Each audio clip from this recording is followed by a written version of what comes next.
आपण मैंने समस्ते जानिछंती जे गजपति जिला रायगढ़ ब्लॉक अंतर्गत जिरांगरे जो भलिया हिंदू ख्रिस्टियन को लेकिन गोटे विवाद सृष्टि होती ताकू लेकिन मु पूर्व खबर प्रसारण करी जे ये केवल जो सांप्रदायिकता इश्यू को लेकिन जो लोकों भीतर गोटे विभ्राट सृष्टि होची ये केवल हिंदू ख्रिस्टियन रो घटना नुहे ये होची केवल गोटे व्यक्तिगत घटना बोली ताकू जेतले मु खोलताड़ करूथले विशेष किछि अधिका तथ्य मो हाथ रे लागिछि ताकू समयानुक्रमे आपनको परिवेशन करने ପାଇଁ चेष्टा करी तथापि आज मु आलोचना करने मो गहन जड़े ख्रिस्टियन संप्रदायर गुमा ब्लॉक रो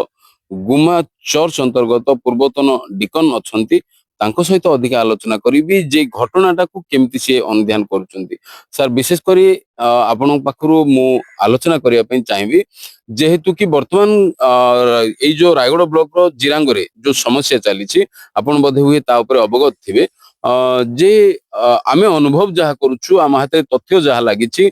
विशेष करी जदि कहबा जिबा सेठिकार जो पास्टर अछंती से जिरांग चर्च रो एवं जिरांगरे जणे परिवार अछंती परिछा फैमिली रास्ता ऊपर तांकर घर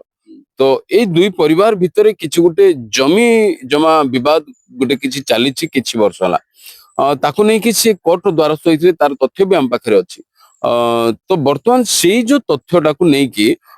जो परीक्षा परिवार को एमाने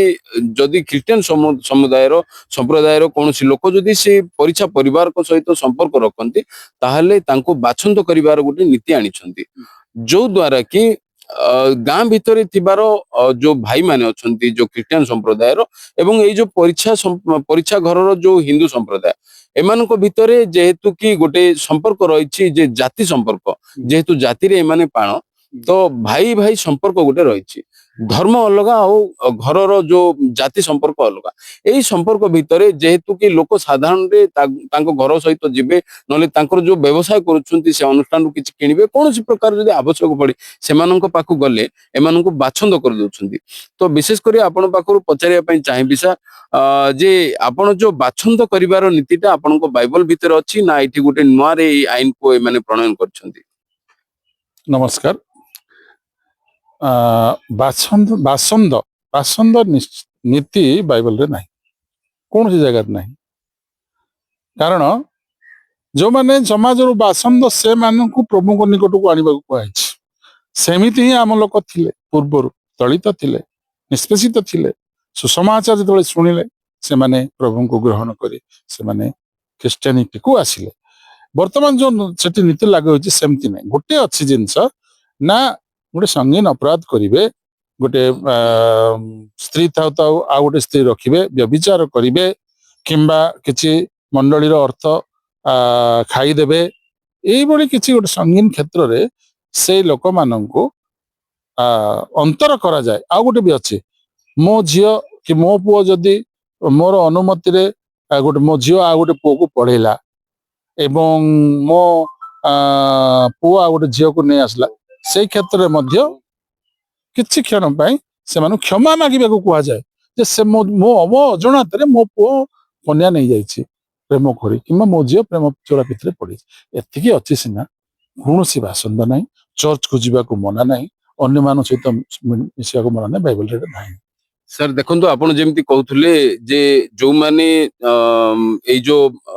भाउलेट करंती जो चर्च रो गाइडलाइन रहिछि ताकू जे भाउलेट करंती से मानन को बासंद करा जाय विशेष करी आपण जेमती कहथुले जने बाहाइथिबा लोक आ जन स्त्री सहित संपर्क रखिबा नहले चर्च रो टंका खाइदबा एई सब व्यवस्था को नेकी बासंद नीति रहिछि। एठी आ गोटे प्रश्न आपण करिवि सर जो माने चर्च रो पद पदवी रे रहि कि चर्च रो उच्च स्तर पदवी रही कि तार जो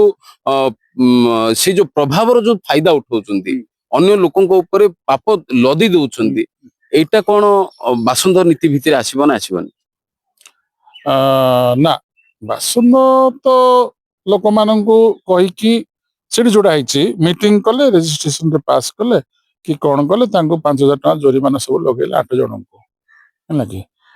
प्रभावटा हो जे चर्च रो सबुटु सर्वोच्च दायित्व संपन्न एवं सम्मानास्पद व्यक्ति होचंदी पालक बा पास्टर तो से सम्मान पाइबा को योग्य दुई गुण सम्मान पाइबा को योग्य बोल लिखा है केवल पालक को नहीं जो माने वाक्य रे परिश्रम करंती से माने बाइबल पढ़ी कि से माने प्रचार करंती ठीक अछि से माने दुई गुण चारि 2 ଗୁଣ ଜାଗାରେ 10 ଗୁଣ ସମ୍ମାନ ଦେବାଟା ହଉଛି ଲୋକମାନଙ୍କର ଭୁଲ। କାରଣ ଏଇଭଳି ବାକ୍ୟ ଶିକ୍ଷା ଦିଆଯାଏ ଯେ ଲୋକମାନେ ସେମାନଙ୍କ ଆଡକୁ ଆକର୍ଷିତ ହେବେ। ବାଇବଲର ମୂଳ ଶିକ୍ଷା ହଉଛି ଯେତେବେଳେ ଯୀଶୁଙ୍କର ଆସିବା ପୂର୍ବରୁ ଡୁବକ ଜୋହନ ବୋଲି ଜଣେ ଲୋକ ସେ ଲୋକ ପ୍ରଚାର କରୁଥିଲେ ତାଙ୍କ ଆସିବା ବିଷୟରେ। ସେ କହୁଥିଲେ ମତେ କ୍ଷୟ ହେବାକୁ ପଡିବ କାରଣ ତାଙ୍କୁ ଉନ୍ନତ ହେବାକୁ ପଡିବ, ମତେ নত ହେବାକୁ ପଡିବ। ସେ ସେ ବୃଦ୍ଧି ପାଇବେ, ମୁଁ କ୍ଷୟ ହେବି। ସେଇ ନୀତିଟା ହଉଛି ଖ୍ରୀଷ୍ଟିଆନ ଲିଡରସିପର ନୀତି। ଖ୍ରୀଷ୍ଟିଆନ ଲିଡରସିପ ବା ଖ୍ରୀଷ୍ଟିୟ ନେତା ହଉଛି ସେବକ ନେତା, ହେଲା, ସର୍ଭାଣ୍ଟ ଲିଡରସିପ। ସେଟା ଏବେ ପାଳନ ହଉନାହିଁ। ସେଇ କାରଣରୁ ହିଁ ପଚାରୁଛି, ଯେହେତୁ ସିଏ ଯୋଉ ଲିଡରସିପ ଯୋଉ କରୁଛନ୍ତି ଏଇ ଯୋଉ ଜିରାଙ୍ଗ ଗାଁରେ ଯୋଉ ପାଷ୍ଟର ଅଛନ୍ତି, ସିଏ ଯୋଉ ବର୍ତ୍ତମାନ ତାଙ୍କର ବ୍ୟକ୍ତିଗତ ଘଟଣାଟାକୁ ନେଇକି ଯୋଉ ସମାଜରେ ଲେଦି ଦେଲେ, ତେଣୁ ସିଏ ବର୍ତ୍ତମାନ ଦୋଷୀ କି ଦୋଷୀ ନୁହନ୍ତି ଆଜ୍ଞା? ସେ ଯଦି ସେମିତି କରିଛନ୍ତି ନିଶ୍ଚିତ ଭାବେ ଦୋଷୀ ହେବେ। ଯଦି ଦୋଷୀ ସାବ୍ୟସ୍ତ ହେବେ ତାହେଲେ ଆପଣଙ୍କର ସମାଜରେ ଯୋଉ ଗାଇଡଲାଇନ ରହିଛି ସେ ଅନୁସାରେ ସିଏ ବାସନ୍ଦ ହବାର ଆବଶ୍ୟକ ଅଛି କି ନାହିଁ? ନିଶ୍ଚିତ ସେ ଯଦି ଦୋଷ କରିଛନ୍ତି ନିଶ୍ଚିତ ଭାବେ ତାଙ୍କୁ ଆମର ଯୋଉ ସମ୍ମିଳନୀ ଅଛି, ସମ୍ମିଳନୀ ଯାଇକି ସେଠି ତମେ ଏଇଟା କେମିତି କଲ ବୋଲି ତାଙ୍କୁ ତାଗିଦ କରିବା କଥା। ତାଗିଦ କେବଳ ନାହିଁ, ତାଙ୍କୁ ଆକ୍ସନ ନେବା କଥା ଯେ you have to resign from your post, ଏଇଟା କରିବା କଥା। ନିଶ୍ଚିତ ଭାବରେ ଆପଣମାନେ ଯେମିତି ଶୁଣି ପାରୁଥିଲେ ଯେ ଯଦି ପାଷ୍ଟର ଭୁଲ କରିଛନ୍ତି, ସମୟ ସାପେକ୍ଷ, ଯଦି ପାଷ୍ଟର ଭୁଲ କରିଛନ୍ତି, ଯଦି ଯାଞ୍ଚ ପରେ ଯଦି କିଛି ଜଣା ପଡୁଛି, ତାହେଲେ ସେଠି ଯେମିତି ଏଇ ଗାଁ ଲୋକଙ୍କୁ ବାସନ୍ଦ କରାଯାଇଛି ସେମିତି ପାଷ୍ଟରଙ୍କୁ ମଧ୍ୟ ବାସନ୍ଦ କରିବାର ନୀତି ରହିଛି, ଯାହାକି ସାର୍ ଆମ ଆଗରେ କହୁଥିଲେ। ଯେହେତୁ ମୁଁ ଖ୍ରୀଷ୍ଟିଆନ ସମ୍ପ୍ରଦାୟର ଜଣେ ଗୁରୁତ୍ୱପୂର୍ଣ୍ଣ ବୁଦ୍ଧିଜୀବୀଙ୍କ ସହିତ ଆଲୋଚନା କରୁଛି, ତେଣୁ ମୁଁ ଭାବୁଛି ଏଇଟା ସମୟ ସାପେକ୍ଷ। ପ୍ରଶାସନ ଯେହେତୁ ଏହାକୁ ନେଇକି ତର୍ଜମା କରୁଛି ଏବଂ ଅନୁଧ୍ୟାନ କରୁଛି ସ୍ଥିତି ଉପରେ, ମୁଁ ବିଶେଷ କରି ଏଇଠି ଏଇ ବାର୍ତ୍ତାରେ ମୁଁ ପ୍ରଶାସନକୁ କହିବା ପାଇଁ ଚାହିଁବି, ଯେହେତୁ ଘଟଣାଟି ସମ୍ବେଦନଶୀଳ, ତେଣୁ ବିଶେଷ କରି ଧ୍ୟାନ ଦିଆଯାଉ। ଯୋଉଠି ଆଶା ଦିଦି କେସ୍ ଫାଇଲ କରିଛନ୍ତି ସେଇଠି 4 ଜଣ ଲୋକଙ୍କ ନାଁରେ କେସ୍ ଫାଇଲ ହେଇଛି। ଯୋଉଠି ବାସନ୍ଦ କରାଯାଇଛି ଲୋକଟା, ତା ଘରକୁ ଗଲେ ଏଇ ଘଟଣା ହଉଛି। ସେ ଲୋକକୁ ବାସନ୍ଦ କାହିଁକି କରାଯାଇଛି, ଏ ତମାମ ବିଷୟ ଉପରେ ଯଦି ଆଲୋଚନା କରିବା, ଏ ତମାମ ବିଷୟକୁ ଯଦି ତନ କରିକି ଯାଞ୍ଚ କରିବା, ତାହେଲେ ନିଶ୍ଚିତ ଭାବେ ଜଣା ପଡୁଛି ଯେ ପାଷ୍ଟରଙ୍କର ଆଉ ସେଇ ପରିଚ୍ଛା ପରିବାରଙ୍କ ଭିତରେ କୌଣସି ଗୋଟେ ତିକ୍ତତା ଲାଗି ରହିଛି, ଯାହାକୁ ନେଇକି ଇଏ ଯେହେତୁ ଉପର ସ୍ତରରେ ଅଛନ୍ତି, ଏଇ ଯୋଉ ପାଷ୍ଟର ମହୋଦୟ ଯେହେତୁ କି ଖ୍ରୀଷ୍ଟିଆନ କମ୍ୟୁନିଟିରେ ଇଏ ହଉଛନ୍ତି ଶୀର୍ଷକ, ତେଣୁ ଆଙ୍କର ଯୋଉ ପାୱାର ରହିଛି ଏ ପାୱାରର ସେ ମିସୟୁଟିଲାଇଜ କରୁଛନ୍ତି ବୋଲି ମୁଁ ଅନୁଭବ କରୁଛି। ପ୍ରଶାସନ ଆ ପ୍ରତି ଧ୍ୟାନ ଦଉ ଏବଂ